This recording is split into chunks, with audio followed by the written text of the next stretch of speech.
Thanks, Ines and Ethne and everyone at In Place of War. And thanks to Eddie Smith as well, who is happy for me to play a track later. My paper's got quite a lot of theory from musicology. It's a very different approach to the sort of activism and ethnography that's been discussed today. But I think my talk does touch upon some things discussed and hopefully give some insight into the theory underlying why we find hip-hop powerful in the first place. So just to sort of link it in with the panel, Guinness discussed the kind of personal discussion of empowerment with the word refugee, the kind of reclaiming there, and then with Carol talking about Harley Halisi and realness. I'm going to discuss that later in the talk. But initially I'm going to draw right back from society and instead sort of come within the body to human cognition and empowerment.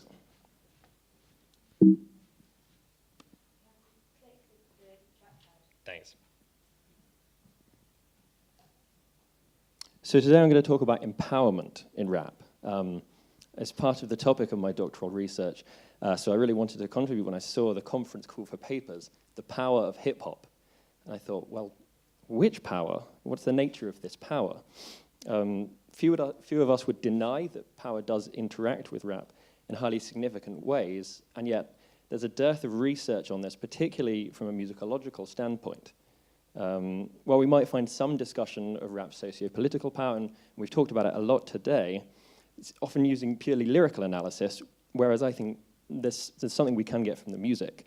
And there's little work which specifically discusses the sounds of rap music, or the power of rap as we experience it in the listening process. So I'm going to argue that one capacity of rap is its power to empower. Worldwide, fans might become empowered in the listening experience. I want to break down how this happens using music analysis and interpretation, and I'll introduce the psychological and cognitive theories that support this argument as we go along. So the first is the personic environment.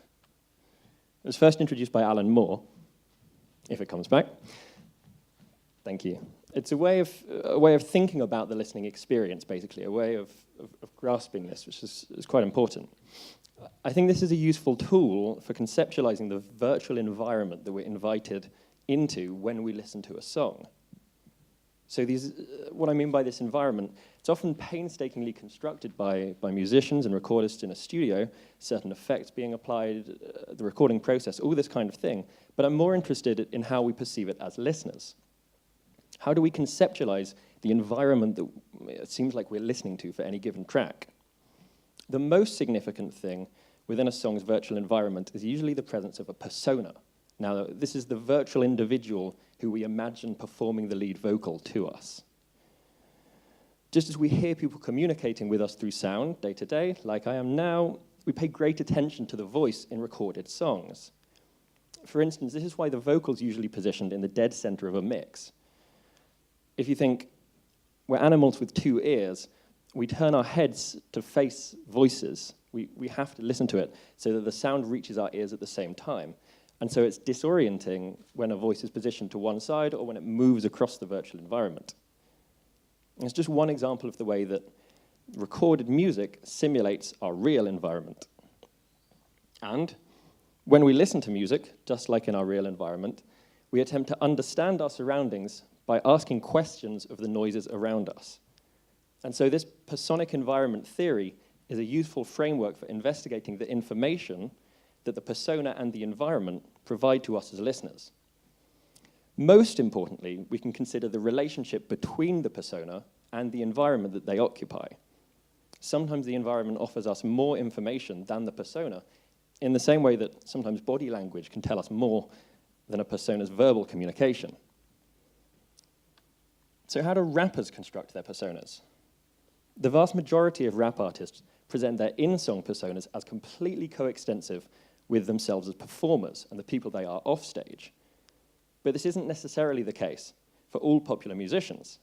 We are looking at a normative practice for rap here, and I'm sure you can think of a few rappers who sort of break this norm, Doom and, I don't know, Nicki Minaj, Frank Ocean, that kind of thing. So while we imagine most personas are similar to but exaggerated versions of the real people that rappers are off stage, fans invest heavily in authenticating these personas. We come to know them. We have our favorites. We relate to them just as we do to real people.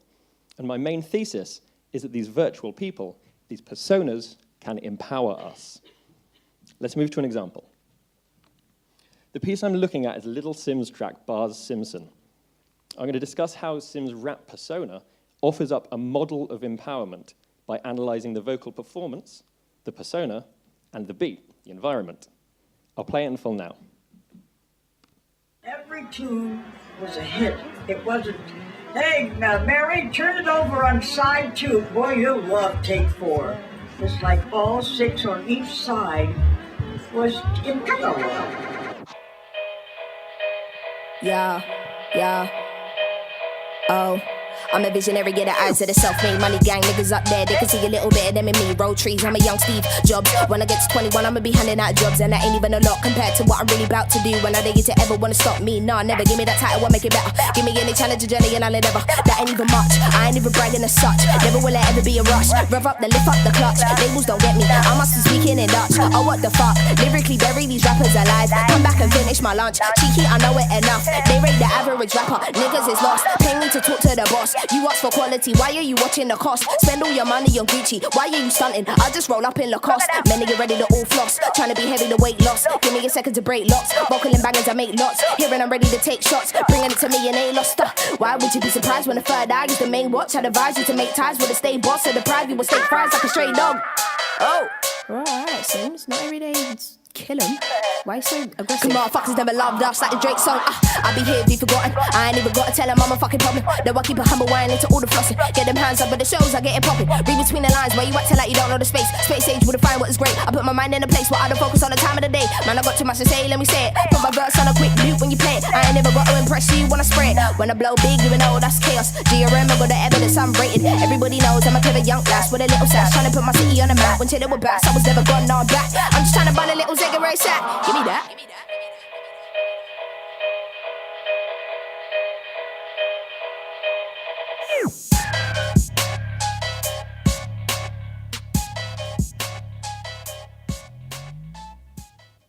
So that's the full track.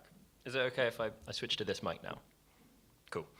So first and foremost, it seems to me that the persona of the track is utterly in control of her own delivery, of her self-presentation, and in some way over us as listeners.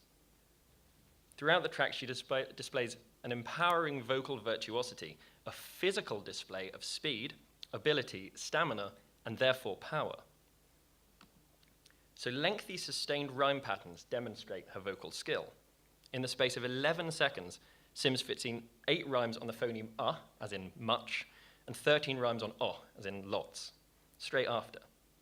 Her wordplay is revealed through the economy of some of these rhymes, drawing from only a small pool of sounds to string all of these together, as you can see particularly in the second case. It's part of what makes her flow sound so smooth, stable, and consistent. We hear the control that she has, not only lyrically, but vocally, over her instrument. After all, the words aren't offered up as written, but they're sounded rhythmically by the voice. This is something that's often overlooked in lyrical analysis. Because, of course, the voice resides inside her body, she is seen as the source of that corporeal power. On an interpretive level, we may therefore conceptualize the persona as someone with these empowering characteristics of self-control. Onto her flow. There's a mix of duple and triple rhythm throughout, which are delivered quite tightly at a microtemporal level. In other words, she sticks to the beat quite tightly. She does fall behind the beat notably at one point, trailing behind the synth and drums, but she quickly catches up. Here. Read between the lines where you acting like you don't know the space. Space age would've find what is great. I put my mind in a place where I don't focus on the time of the day. Man, I got too much. Do you see how she's slipped behind and she's catching up? So it interacts with the lyric that she uses, suggesting that she has the power to dispense with time at her will, flexibly playing with the pulse of the track. There's a punchline earlier in the track which suggests Simz being in control of the environment. Listen here. Lyrically bury these rappers alive. Come back and finish my lunch. Cheeky, I know it. So when the bass and beat drop at the end of that line, it almost seems like it's the persona pushing that down, muting the environment to allow the playful vocal to take center stage. In a proxemic sense, this is when we judge interpersonal distance, so between us as listeners and the persona, she's in a personal zone. This is something you can hear in the mix. Rather than being at a social distance, she's right up close, and so her position in the environment reinforces this cheeky, in-your-face attitude. It's the consistent speed of her delivery which is likely to be what most listeners notice first.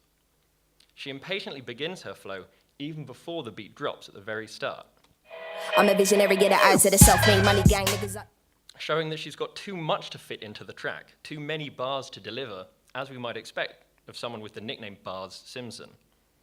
Only right near the end of the track does she remember to acknowledge this. Time of the day, man, I got too much to say, let me say it. This kind of focused goal orientation is strongly associated with being psychologically empowered. The denseness of her flow reinforces this persistence, evidenced by her occasional rapid gasps for breath in between lines. Listen for the breath here. Don't know the space age would define what is great. I put my mind in a place where I don't focus on the time of the day. Man, I got too much to say, let me say it. From my verse. Can you hear those really shrill breaths? This kind of overcoming the constraints of her lung capacity is an extremely micro-level example of conceptual overcoming at a social level. Every second she keeps spitting fire without a break, we're likely building up a mental model of a persona who overcomes constraints and adversity more generally. Now, this might seem like some really detailed interpretation, but it's grounded in our most basic experiences of the world. We've all felt out of breath, and hearing someone else push past this physical limitation makes Simz a strong model of empowerment in this track. The approach I'm adopting here, where meaning is taken to emerge from our human bodily experiences, is representative of embodied realism, later called embodied cognition in the literature. This attention to the body was brought together and popularized by Lakoff and Johnson, and it's been widely applied to music, particularly popular music, but rarely to power. Yet power is something we feel to our very cores when we listen, I argue, hence empowerment. This is the experience of power that music, and rap specifically, so significantly offers up to us as listeners. Onto the beat. There's not a great deal of textual content, but this fact is significant in itself. The environment then provides the persona with an unchanging stability and confidence. The main pitch content is a short synth line which reaffirms C-sharp Aeolian very clearly, in addition to a heavy C-sharp bass. Don't worry if this is a bit jargony to you. It's unimportant, and I'll explain what I mean. But here's the main beat. So the rhythm of the synth pattern, particularly that repeated last note, is resolute in stressing the tonic, the main note in the chord, sort of the mode that we're in, more so than if the pattern began falling again, like this. Do you hear how it stresses the confidence more in the first? It's more single-minded. And at times the bass shifts up prominently to G sharp, but the higher melody continues unaffected, thus reinforcing the single-minded nature of Simz's flow. It's rare for rappers to change mood dramatically over the course of a track, and Bars Simzson is no exception in its unwavering personic focus. She is one person the whole time. As a result, besides the descending synth and the bass and the percussion tracks, there are few non-vocal sounds. Most of what's going on comes from the voice. As a result, there's nothing to distract from it, since a timbral shelf is cut out between the beat and bass layers and the higher synth line. Equally, this no-frills attitude can be found in the track's form. Depending upon how we think about the short break and drop where she sort of talks to herself halfway through, the track consists of either one very long or two short verses. There's no chorus or hook, it lasts barely 2 minutes. As a result, the track kind of seems closer to a freestyle. Furthermore, it's listed as a bonus track on the release that it's on. Now, the sample in the introduction here sheds some light upon this. The retired jazz singer Anita O'Day records a time when, on records, every tune was a hit. It wasn't. Now, there's some precedent for this kind of sample, reminiscing about a golden age of music. The same sort of introduction can be found in Drake's Pound Cake. Only real music's gonna last. All that other bullshit is here today and gone tomorrow. Now, in both cases, these monologues authenticate the artist. They claim what follows the track is real music, not some mainstream and vapid pop. In Bars Simzson, It seems to me that Simz is claiming her releases don't have any filler tracks, hence, even this bonus song is a hit. There's no weakness in her musical output. So even at a meta level, this sample is used to further authenticate the persona as a model of empowerment, with no weakness. This is one of many conflations of the in-track persona and the real performer. The penultimate line sort of sums this dialogue up. Everybody knows I'm a clever young lass with a little sass, trying to put my city on the map when Taylor were bass. And captures well the tension between a local come-up and international fame. The use of lass as a clear mark of Britishness, young and trying, suggests she's not yet made it into the mainstream, but she speaks for where she's from, my city on the map. So with this sign-off to the track, the in-song persona, who we imagine is going on in this track, authenticates Little Simz as an artist on the rise and affirms her realness by representing her home. She won't vacuously show off, No, I keep a humble wine into all the flossing. but instead is goal-focused on making a huge impact on the rap scene. I ain't even got to tell him I'm a fucking problem. No, Now, this appeal to realness, being true to yourself, is really important for rap. Rap artists are frequently seen as being in competition, in a power struggle with one another for bestness, for being king of the rap game. As I imagine you'll all know, this is a widespread theme in fan discussion. I've got a YouTube comment here which sort of elucidates the discourse surrounding rappers quite nicely. Oops. Here it is. It says, "Best UK rapper, full stop. You truly are a problem. Secretly, all these other artists would love to do a features, but they're just not ready. Do your own thing. Blessing and love shall be with you always, young King Simbi." Now, this reveals a lot about how rap fans interact with the genre they love.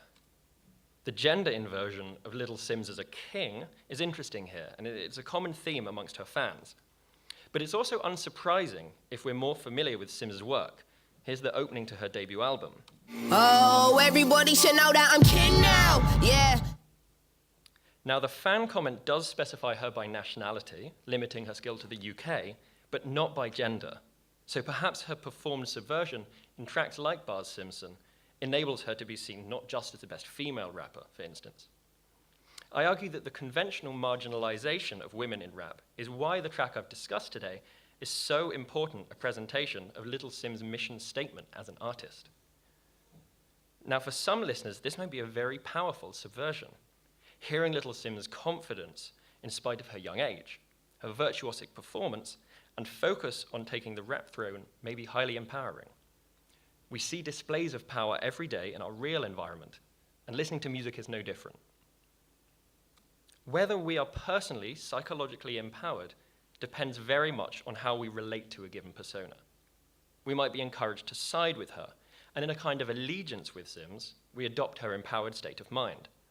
If we find ourselves vibing along to the track, we embody the music and are thus empowered by it. The way that we interpret a track's persona shapes how we understand ourselves. By thinking about the personic environment, which I argue we always do, even at an unconscious level, we can begin to see how we might be encouraged to position ourselves in relation to a track's persona and their environment. This is one of the ways that music changes us, a significant way that rap can shape listeners' own identity construction. So, by analyzing the personic environment in Bars Simzson, I've interpreted the persona as a model of empowerment. The relationship between the persona and the environment in the track offers up a clear state of psychological empowerment, one which we may adopt in the listening experience. Rather than claim a socio-political power of rap just based on a lyric here and there, we can get a detailed idea of what fans experience when they're listening to rap, and then go on to see.